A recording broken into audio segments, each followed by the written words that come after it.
Eagle Vision for Tuesday, September 24th, 2019. I'm Trent. Today's top story highlights Homecoming Week.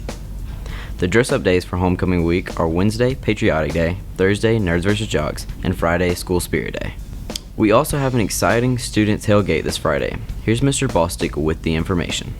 Exciting news, students. We are having a tailgate party for students this Friday. That's right. Yes, so sir. Tell us all about it. All right. Good morning, Horn Lake High School students. Listen up. So this Friday from 5:30 to 6:30, there will be a student tailgate in the top left corner, the northwest corner of the student parking lot. The choir is going to buy all the food, and then the Horn Lake Fire Department is going to cook all that food. And there will be games. There will be cornhole. There's even going to be a basketball court for people to be able to play some basketball and hang out. The tailgate is free. The food is not.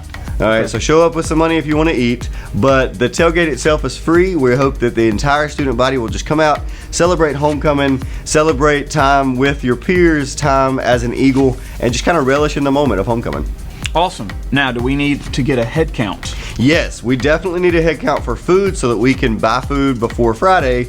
So you want to go ahead and do it now? Let's do it right now. At this time, teachers, I need for you to ask your class who plans to attend the tailgate and eat. The people that are eating, we need a number, and then we need for you to put that on a sticky note and stick it to your door, and someone will come by and collect those so that we can get a head count of who's going to be eating on Friday night. So notice the timer that's right here. 30 seconds. We need everybody right now to get that count and to put it and post it on your door right now. Go.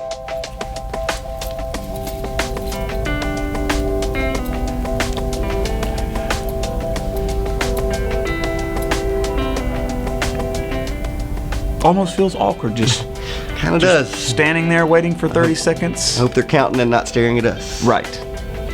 If you're not counting right now, you're supposed to be taking that count. So students, raise your hands. Teachers. And it's open to freshmen, Take the sophomores, count. juniors, and seniors. That's right, everybody. 5:30 to 6:30. Everybody. Be here. All right, at this point, 30 seconds. Teachers, make sure you post that on your door right now because we're sending students down the halls to collect that information right now. All right? We're going to see everybody out at the tailgate. It's going to be fantastic. Oh, it's going to be great. It's homecoming week. Get involved. See you there Friday night, 5:30 to 6:30. Thank you. The Mid-South Fair is in full swing. Today, Ashanti brings us a few tips to ensure a great fair experience. The Mid-South Fair is full throttle this week, and Eagle Vision is here to give you a few quick tips to help ensure you have a blast and stay safe. Make sure you wear comfortable shoes. The Midway is big and parking is a long way off, so be prepared to do a lot of walking. Also, keep in mind closed-toe shoes are the best options. There are tons of electrical cables laying around and it's easy to trip. Tennis shoes will protect your feet. Wash your hands frequently. There are animals, people, and lots of germs. Be sure to wash your hands frequently and definitely use hand sanitizer before you eat some of that killer food. Speaking of food, don't overdo it. It's easy to get caught up in the amazing smells of the Midway, but keep in mind, those foods are loaded with fats and sugars. Pick out one or two things to indulge in. Wear sunscreen. It's hot and there is very little shade at the Lander Center. Virtually everything is outside this year. Stay hydrated. It's easy and all the fun to forget to drink water, but drinking water will help you stay cool and keep your energy. Finally, establish a meeting place in case you get separated. In a world where communication is as easy as dialing a cell phone number, we sometimes forget to have a backup plan. Phones go dead, and service in such a crowded place can crawl to a halt. Have a location in advance for your party to meet up if you get separated. A tall landmark like the Ferris wheel is always a good option. Remember that weapons of any kind are not permitted. Everyone will go through a security check at the gate. Also, no outside food or drinks will be allowed. Ticket fees this year are $10 at the door. September 15th through October 15th is Hispanic Heritage Month, and Eagle Vision is featuring several segments that explore Hispanic culture.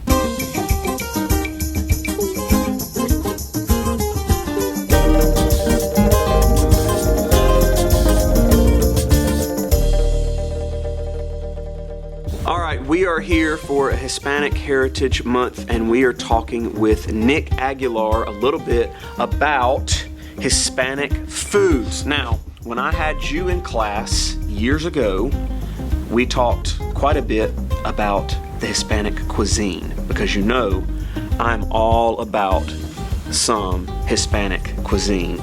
I eat it multiple times a week. And you're always making fun of me for my favorite of those foods, which is Salsa. salsa. I love salsa. I go to all the different restaurants around town and taste, and I know some of my favorites, which I'm not going to say on camera because that wouldn't be fair to the other restaurants, but I do have some favorites. Tell me a little bit Casa about Mexicana. Tell me a little bit about Hispanic cuisine versus American cuisine. Okay, to begin with, Taco Bell and normal tacos made by us are never gonna have the same taste and are never gonna be anywhere near close to being good. Of course not. Why would you even bring Taco Bell into this equation? Second of all, no matter how many food truck stands you go to, how many taco stands you go to in Memphis, here in Horn Lake, they're never gonna have the same taste and they're never gonna be the same tacos that you'll find yourself in Mexico. Why? Why? Because the seasoning is different, the meat is different, the tortillas are different, the salsas are way different. Another cuisine that you would never find here that you would find in Mexico would be tamales. Well, you can if you like go to a Hispanic house or you go to like, let's say my mom or like somebody else's mom that's Hispanic knows how to cook them, but other than that, you're not gonna find them anywhere else. But it's not the same, is what It's you're never saying. gonna be the same. Okay, now is part of that the fact that you can't source some of the same materials or some of the same foods in America that you can in Mexico? Is that part of the reasoning behind it? Yeah, that's another major reason why you probably won't find it here either. Okay, because you've told me that if I go to Kroger to try to find some of the foods that you give me recipes for, that it's not gonna work out. No, because it's not the same food. Okay, so where does your mom go here and shop? You said there's a specialty She store. usually goes to El Sol on Goodman Road in front of that little, well, it's right beside me, Pueblo on Goodman, so it's easy to find. Okay, and they do source some. Yeah, that's Some cuisine. probably the only Hispanic store that we can go to, and they actually sell good types of meat and close quality to Mexico. Okay, overall, looking at the differences between the two foods, Hispanic cuisine has typically a lot more flavor than American food. Definitely. Okay, your favorite restaurant in DeSoto County? DeSoto County. I have to go with Casa Mexicana. I'm sorry, but It's good. I mean, I'm not gonna lie. better than La Hacienda. I eat Casa at least twice a week, so yeah, I get it. Hispanic foods are different than American foods, I find, because they have more seasoning.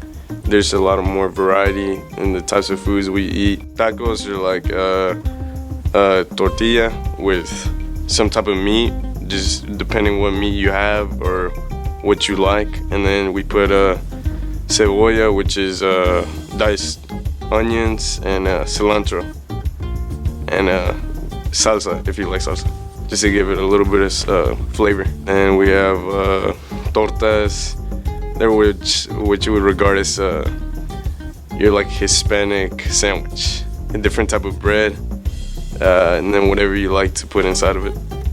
Some that are common are like tortas cubanas, which are really good.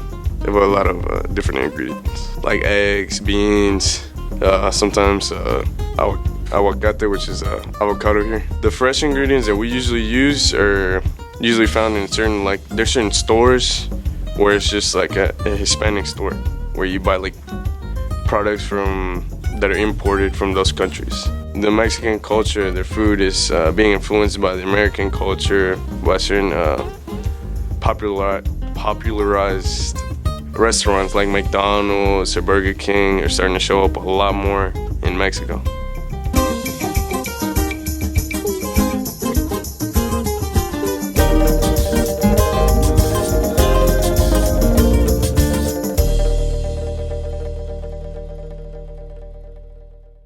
It's now time for today's birthdays. Happy birthday to Isaiah Tate. Happy birthday. It's now time for today's announcements. Pay attention, we're moving fast. Students interested in a Letterman jacket. Letter Jacket Day is October 9th. See your coach to get the information. Everyone is invited to see you at the pole tomorrow morning at 7:05. See you at the pole is a national day of prayer at flagpoles around the country. We're inviting all students to join us at the front flagpole at 7:05 tomorrow morning. We've curated the recent boot camp as a set of videos you can watch on your own time. Head to our website at hornlaketv.com and click on the link on the front page. These videos can help you greatly improve your ACT test taking skills. Students, there's going to be another Math ACT boot camp this coming Saturday, September 28th from 9:30 to 12. This will be some great cramming right before the October 1st test. The Lady Eagles are selling long sleeve and short sleeve shirts. These are great deals at $10 and $13. See Coach Thompson for order details. Knowledge Bowl meetings have started on Fridays after school from 3 to 4. They will be held every week. All are welcome to join. That's it for today's episode. Here at Horn Lake, we are better students, always growing and expecting more. Stay tuned for your lunch menus and athletic schedules. We'll see you here tomorrow. Have a fantastic day.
Showed me new beginnings, just like you